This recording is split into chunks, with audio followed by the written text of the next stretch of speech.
नमस्कार, तुमचं मायस्कूल चॅनलमध्ये स्वागत आहे. आपण इयत्ता 8वीची मराठी या विषयातली एक कविता बघणार आहोत. त्या कवितेचं नाव आहे आळशी. आळशी कविता एक शेतकऱ्याच्या जीवनावर आधारित आहे. शेतकरी दिवस कष्ट करत असतो आणि त्याच्या मालाभावाला भाव मिळत नाही, तेव्हा तो हतबल होतो, निराश होतो. शेतकरी हा जगाचा पोशिंदा आहे. त्याच्यावरच आपले सगळे मानव जीवन आधारित आहे. त्याच्या मालाला योग्य भाव मिळावा, त्याचे कष्टकरी जीवन सुखमय व्हावे असे शेतकऱ्याला वाटते. तर आळशीचा अर्थ, आळशी म्हणजे बाजरीच्या कणसाचे ओले तोटे, त्या तोट्याने ते कणस बांधतात, त्याला आळशी म्हणतात. शेतकरी हा खूप कष्ट करून उत्पन्न काढून या जगाला जगवतो, परंतु त्याच्या मालाला योग्य भाव मिळत न मिळाल्यामुळे तो कष्टी अपयशी होतो आणि तोच त्यामुळे नाराज होतो. कणसाला बांधलेली आळशी जर तुटली तर कणसे मोकळे होतात. त्याप्रमाणे हा शेतकरी हतबल होतो, नाराज होतो. त्याचे कष्टमय जीवन त्याला सतत सतावत असते. ते ह्या कवितेत दिलेले आहे. चला तर बघूया आळशी कविता. आळशी कवितेचे लेखक हनुमंत चांदगुळे, प्रसिद्ध कवी व गीतकार. शेती, निसर्ग आणि ग्रामीण व शेतकरी हे त्यांच्या लेखनाचे आवडते विषय. विविध साप्ताहिक, मासिके, दिवाळी अंक यासाठी कथा, कविता व ललित लेखन त्यांनी केलेले आहे. शेतकऱ्याच्या अपार कष्टातून नभालाही पाजर फुटतो. त्याच्या परिश्रमाला पावसाच्या रूपाने फळ मिळते. भरघोस पीक यावे यासाठी शेतकरी पुन्हा पुन्हा रात्रंदिवस चिखल पाण्यात राबत असतात. त्यामधून पिकणाऱ्या अन्नधान्यावर जगाचे पालनपोषण होते. त्यामुळे आपण शेतकऱ्याविषयी कृतज्ञ राहिले पाहिजे, शेतकऱ्याचे कष्ट जाणले पाहिजे, हे या कवितेतून स्पष्ट होते. परंतु कविता भेगा भुईमुगच्या सांगताना ह्या काव्यात संग्रहातून ही कविता घेतलेली आहे. चला तर आपण बघूया कविता. कविता खूप छान आहे. एक शेतकऱ्याचे जीवन कसे असते ते आपण प्रत्यक्ष या कवितेतून बघूया.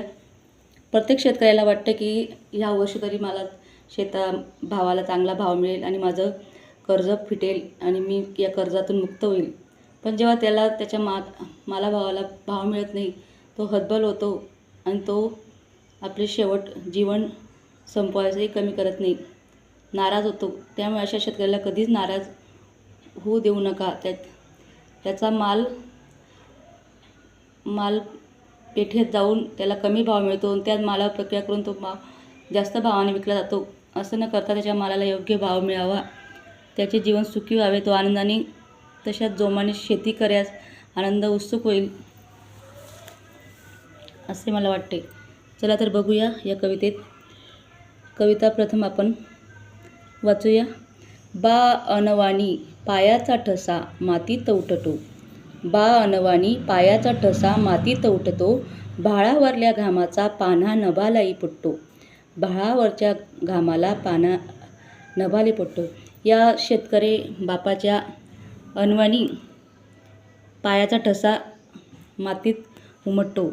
जेव्हा शेतीत पाणी भरलं तर तेव्हा शेतकरी जेव्हा पाण्यातून शेतात फिरतो तेव्हा त्याचे पायाचे ठसे तिथं उमटतात.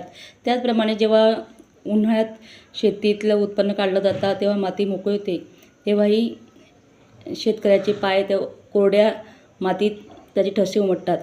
भाळावरच्या घामाला पाना नभाला फुटतो. कपाळावर आलेल्या शेतकऱ्याच्या घामाचा पाना म्हणजे आकाशालाही पाना फुटतो, पाजर फुटतो. ज्याप्रमाणे दुधाला पाजर फुटतो त्याप्रमाणे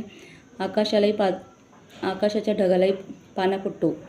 नभ पाणी पाणी होतो, माती चिखल होती या. नभ म्हणजे ढगातून पाणी होते आणि माती चिखल होते. आकाशातलं पाणी जेव्हा जमिनीवर पडते तेव्हा त्या मातीचं चिखलात रूपांतर होते, माती मऊ होते. कुणब्याच्या जीवनाची मग उकल होती या. शेतकरी हा कुणबी, याच्या जेव्हा पाऊस पडतो तेव्हा जमीन ओली होते, तेव्हा शेतकऱ्याचे जीवनाचं त्याच्या कष्टाचं सफल होते. भेगाळच्या भुईमुगाकडे बाप पाहून फाटतो. जेव्हा त्या जमिनीला भेगा पडलेल्या असत्या उन्हाळ्यात, तेव्हा त्या भुईकडून बाप पाहून फाटतो. तेव्हा शेतकऱ्याला वाटतं केव्हा पाऊस पडेल केव्हा हे जमिनीला पाणी मिळेल आणि जमीन मऊ होईल, तेव्हा त्या जमिनीचे कष्ट कमी होतील आणि शेतकऱ्याचे कष्ट कमी होतील. तेव्हा शेतकऱ्याला वाईट वाटते. जमिनीला तडे बघून भाळावरच्या घामाचा पाना नभालाही फुटतो. कपाळाच्या घामाचा पाना आकाशालाही, नभालाही म्हणजे आकाशालाही फुटतो. हातापायाला चिखल बाप घामामधी ओला. जेव्हा शेतकरी शेतात पाणी भरत असतो तेव्हा हातापायाला चिखल लागतो, माती लागते. त्याला कष्ट करत असताना घाम येतो, तो घामामुळे ओला होतो.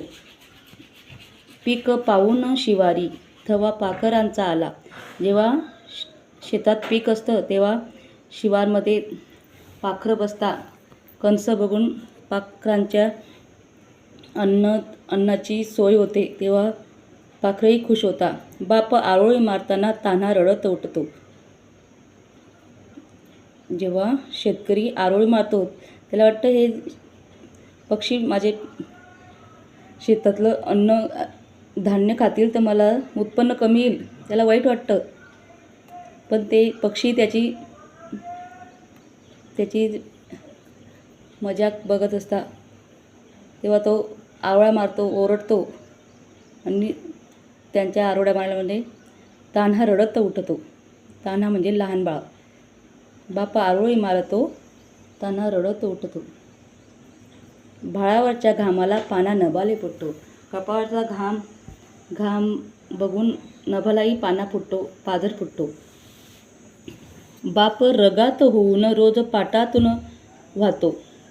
बाप रगात होऊन रोज पाटातून वाहतं. जेव्हा पाटाचं पाणी होतं, एका जोमाने पाणी वाहतं, त्याप्रमाणे शेतकरीही पाऊस पडल्यावर जोमाने शेतीत कष्ट करतो. मग कणसाचा जन्म तेव्हा ताटातून होतो. जेव्हा शेतकरी आपले बियाणं पाऊस पडल्यावर जमिनीत टाकतो, तेव्हा त्या जमिनीत अन्नधान्याची उत्पन्न होते.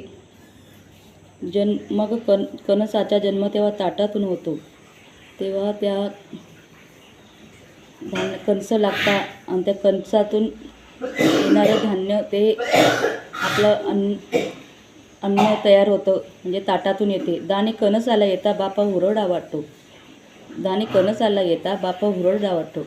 जेव्हा कणसाला दाणे येतात तेव्हा बाप हुरडा वाटतो. हुरडा म्हणजे कणसाचे ओले दाणे.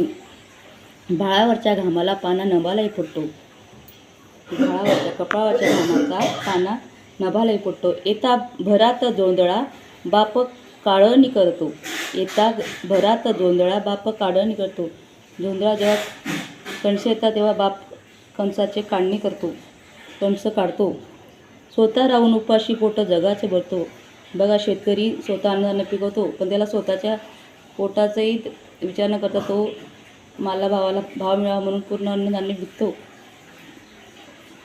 जातो आळशी होऊन तरी आळा का तुटतो. स्वतः तो कष्ट करून हतबल होतो आणि ज्याप्रमाणे एखाद्या आळा तुटतो, ते धान्य कणस मोकळं, त्याप्रमाणे हा शेतकरी त्याच्या मालाभावाला भाव न मिळाल्यामुळे, त्याच्या कष्टाची चीज न झाल्यामुळे तो नाराज होतो, अपयशी होतो असं त्याला वाटतं. भाळावरच्या घामाला पाना नभाला फुटतो. बघा, शेतकरीचे जीवन कसे कष्टमय असते ते ह्या कवितेत दिलेले आहे. भारत हा कृषीप्रधान देश आहे. शेतकरी बापाचे कष्ट बघून आकाशालाही पाना फुटतो. शेतकरी हा जगाचा पोशिंदार आहे. त्याच्यावरच सगळे जीवनसृष्टी आधारित आहे. या कवितेत दिलेले आहे.